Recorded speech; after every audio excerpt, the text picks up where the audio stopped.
Merci d'être avec nous, professeur François Briquer. Bonjour. Bonjour. Vous êtes infectiologue, membre de l'Académie de médecine, et nous allons parler évidemment du coronavirus. Vous savez pourquoi j'en parle et pourquoi je vous invite et pourquoi nous invitons régulièrement des médecins? Parce que je trouve qu'il est bon de parler, il est bon d'expliquer pour éviter justement tout excès de panique, n'est-ce pas vrai?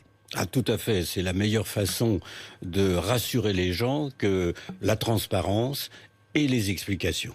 Et les explications. Alors, regardons les choses en face, parce que j'aime bien les regarder en face. Propagation du virus dans le monde, très préoccupante, ce n'est pas moi qui le dis, c'est l'OMS. Êtes-vous préoccupé, professeur? Alors, préoccupation globale, je dirais non. Alors, pourquoi est-ce que je réponds non? Parce que c'est un virus qui est un virus qu'on peut être amené à rencontrer finalement avec beaucoup plus de fréquence au cours des années successives. Donc, autrement dit, il se rapproche de ce qu'il est coutume d'appeler une virose saisonnière. Alors, on peut être inquiet par le nombre de gens concernés, mais encore une fois, quand c'est sur un phénomène bénin, c'est pas très grave. Et c'est ça où il faut relativiser. C'est un virus bénin?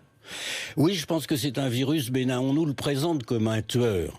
On ne fait que présenter des chiffres de mortalité. On nous dit il y a tant de morts, puis il y a tant de morts à tel endroit, etc. Oui. Mais bon, ben oui, bien sûr, il y a un de la mortalité. Est-ce qu'on ne devrait pas à côté donner les chiffres des personnes guéries? Alors c'est difficile de donner le nombre de personnes guéries parce qu'il y a tellement de gens qui sont porteurs de virus sans être malades ou avec des signes qui sans sont le savoir tellement, même. Absolument, et qui sont tellement peu malades qu'on a du mal à quantifier tout ça. Et c'est pour ça que la mortalité est faible et sera sans doute encore plus faible quand on fera le bilan général de cette épidémie. Combien de temps peut durer cette épidémie? Alors cette épidémie, là encore, on se réfère aux viroses saisonnières, aux viroses respiratoires, à la grippe, à la fameuse grippe. Ça monte, ça dure quelques semaines et ça régresse. Alors, on dit 8 à 12 semaines? Oui, c'est raisonnable. C'est raisonnable. Alors on peut pas le savoir. On peut s'appuyer peut-être sur la Chine qui a déjà vécu cette période, avec un pic qui est apparu en février. Le 15 février, les Chinois avaient leur pic. Et maintenant, c'est la décroissance. Donc là, c'est rassurant. Alors, autre question, est-ce que l'inquiétude est exagérée? Alors, l'inquiétude est sûrement exagérée. Elle est exagérée partout dans le monde, finalement. Oui, partout dans le monde, pas qu'en France. Voilà. Alors, mais ça complique les choses. Parce qu'à partir du moment où cette inquiétude est internationale, il devient difficile de faire passer une voix plus rassurante, notamment au niveau national. Au niveau national, notamment en France. Alors, en France, on n'est pas encore passé à la phase 3, pour l'instant. Là aussi, est-ce que le passage à la phase 3 ne risque-t-il pas d'entraîner une réaction de peur irraisonnée? Professeur Briquer. Alors là encore, je pense que c'est l'explication qui permet de dédramatiser ce passage à la phase 3. La phase 3, c'est quoi? C'est l'extension du phénomène infectieux sur le territoire dans son ensemble, avec des contaminations qui se font. Donc globalement, c'était en train de se passer. Tout le territoire national est concerné par ce virus. Il y a des transmissions qui se font un peu partout. Donc en fait, on est déjà en phase 3. Ça ne change strictement rien en matière de sévérité du phénomène. C'est juste des mesures qui sont prises, qui doivent être adaptées. En fait, ce sont des mesures nationales, si j'ai bien compris. Ce sont des mesures nationales, encore que on voit bien qu'il y a des petites différences déjà qui s'expriment. La Corse en est un exemple. Oui. De toute manière, si l'on passe en phase 3, tout ce qui est utile à la vie de la nation continuera à fonctionner. C'est ce que dit le gouvernement. Je pense qu'il a raison. Vous pensez qu'il a raison? Je pense qu'il a tout à fait raison. Alors j'ai une question corollaire à vous poser. Est-ce que le gouvernement fait trop? Alors je pense que le gouvernement fait déjà beaucoup de choses très bien, mais il en fait probablement un peu trop avec un certain nombre de mesures qui peuvent aller au-delà de ce qui, moi, en tant qu'infectiologue et même en tant que citoyen, me paraît raisonnable. Il est tout à fait logique de prôner les mesures barrières, il est nécessaire de protéger les personnes potentiellement fragiles, tout ceci est indispensable. Plus on freine la transmission, moins il y aura de cas, c'est ce qu'on appelle le taux d'attaque dans notre notre jargon, et tout ça est très bien. Mais à partir du moment où on commence à empêcher la vie quotidienne, où on perturbe les possibilités économiques d'un pays, à mon avis... Mais vous n'auriez pas fermé les écoles, par exemple, dans l'Oise ou dans le département du Haut-Rhin ? Je comprends ou à Ajaccio ? Je comprends la réaction de le faire. Je ne pense pas que l'utilité soit majeure. Pourquoi ? Parce que les enfants, certes, transmettent. Ils sont porteurs de virus. Alors on dit ils sont pas atteints, ils sont peu atteints, etc. Oui, mais c'est vrai, ils peuvent transmettre du virus. Mais il y a des conséquences majeures sur la fermeture des écoles. Comment font les parents ? Comment vont-ils travailler ? Comment est-ce qu'on peut assurer un certain nombre de choses ? Et donc, même en termes de gestion de l'éducation, je ne suis pas sûr que ce soit la meilleure chose. Oui, mais nous avons un exemple, l'Italie, qui confine 15 millions de personnes.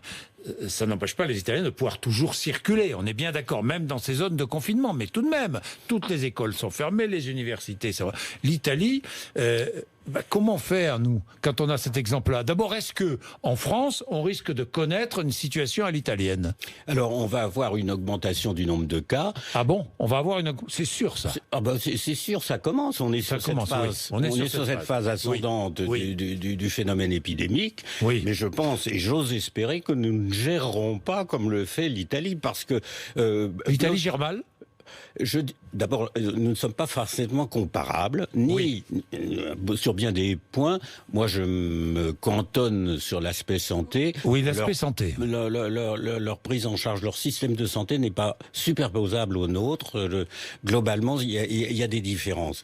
Mais au-delà de ça, même philosophiquement parlant, je ne suis pas sûr que le fait de bloquer complètement l'Italie du Nord soit la meilleure réponse à stopper complètement ou stopper partiellement le phénomène épidémique. Et c'est là où moi j'insiste toujours sur la relativité des choses. Est-ce que vous savez que actuellement, en Amérique du Sud, il y a 570 000 personnes qui sont concernées par la dengue. Personne n'en parle. Personne n'en parle.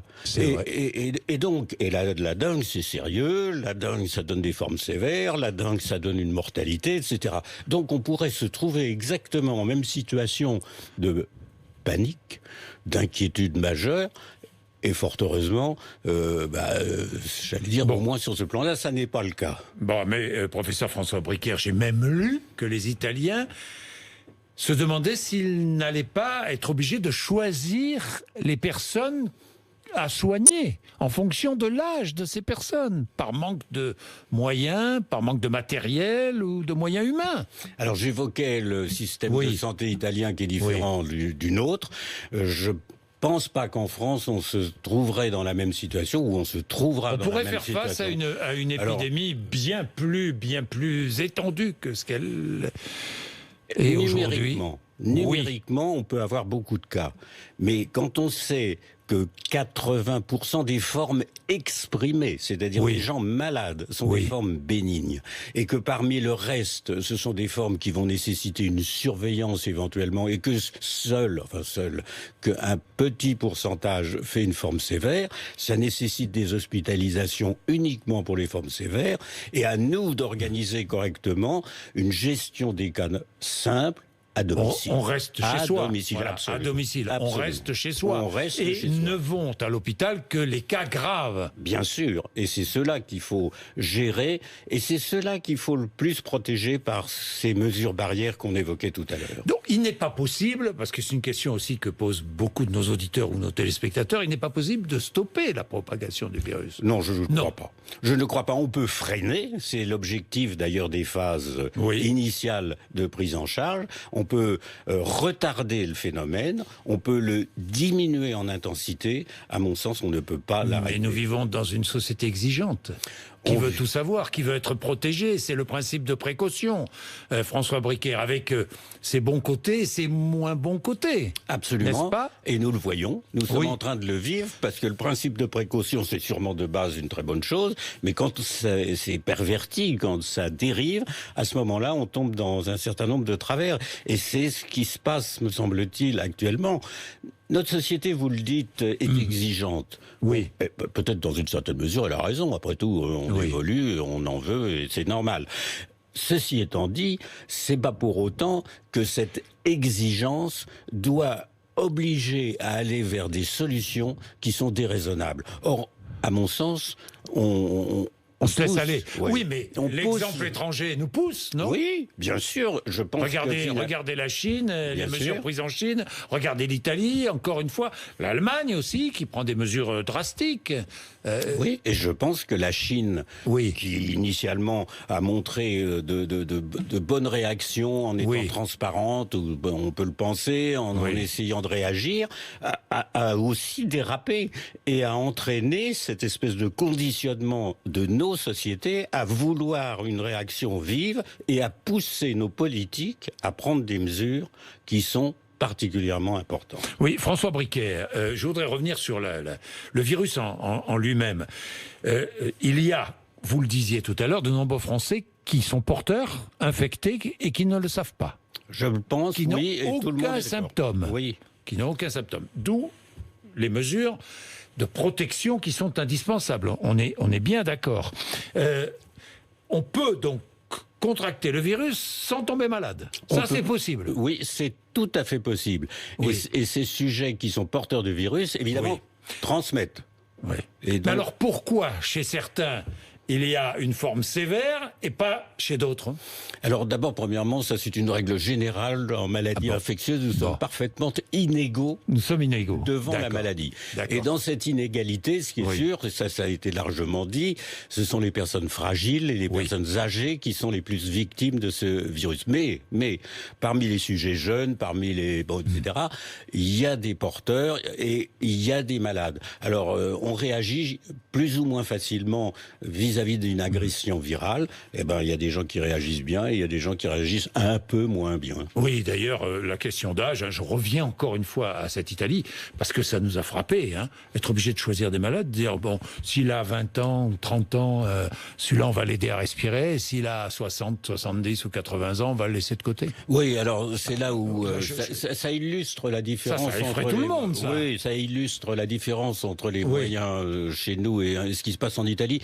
Je pense qu'il y a une petite exagération dans cette formulation, parce que je ne suis pas si sûr que les Italiens soient obligés d'intuber des malades de 40 ans. Bon, que risquent les enfants? On dit que les enfants sont un peu à l'abri de ce virus. C'est vrai, ça? Oui, on s'aperçoit. Mais on sait pourquoi ou pas, vraiment? Alors, oui, ils sont protégés dans une certaine mesure. Oui. Ils sont éventuellement porteurs de virus, mais ils ne sont pas très malades ou pas malades du tout. Alors, il y a plusieurs tentatives d'explication qui tiennent à leur système immunitaire, qui n'est pas absolument identique, au fait que leur système respiratoire n'est pas encore parfaitement mature et que les récepteurs qui sont destinés à accueillir le virus ne sont pas prêts. Bref, il y a quelques explications qui ne sont pas encore parfaitement démontrées. Est-ce qu'il a déjà muté, ce virus, pour l'instant? Alors, il a déjà muté une fois, puisqu'il est passé de la chauve-souris. Oui, c'est vrai. À l'homme. Alors là, il a dû avoir une adaptation, donc probablement une mutation. Depuis qu'il est connu que les Chinois l'ont repéré, il est stable. Il est stable, donc il n'a pas muté. Est-ce qu'il peut disparaître avec la remontée des températures? Alors, la situation météorologique peut effectivement améliorer la situation, comme ça se voit avec le virus de la grippe, où chaque année, les virus respiratoires disparaissent. Ce qui explique que l'épidémie soit plus limitée dans l'hémisphère sud? Alors oui, il y a toujours une différence entre les deux hémisphères, c'est bien connu et ça se vérifie. Est-ce qu'une immunité de groupe peut s'installer? Ça existe, l'immunité de groupe? Mais oui, elle existe et elle est très importante parce qu'une immunité de groupe participe à faire régresser un phénomène épidémique. C'est quoi une immunité de groupe? C'est des gens qui sont atteints, qui ont été contaminés d'une façon ou d'une autre, qui créent des anticorps et qui donc se défendent et se débarrassent du virus. Et quand il y a une quantité importante de personnes qui sont dans cette situation, l'épidémie ne peut plus se développer. Est-ce qu'on peut éradiquer totalement un virus? Ou est-ce qu'il reste latent, ce virus-là, qui ne toucherait pratiquement plus personne, mais est-ce qu'il serait toujours là à rôder autour de nous? Alors, dans les virus, il y en a qui disparaissent. Oui. Est-ce qu'on peut... La variole a disparu. Hein. Oui, le virus de la variole a disparu. Oui. Est-ce que des virus respiratoires peuvent disparaître? Ils se réfugient chez des animaux, ils peuvent réapparaître, et le virus de la grippe en est un des très bons exemples. Oui, on ne connaît pas la durée de vie. On connaît la durée de vie d'un virus? On ne sait pas. La durée de vie, un virus, ça doit automatiquement se multiplier tout le temps.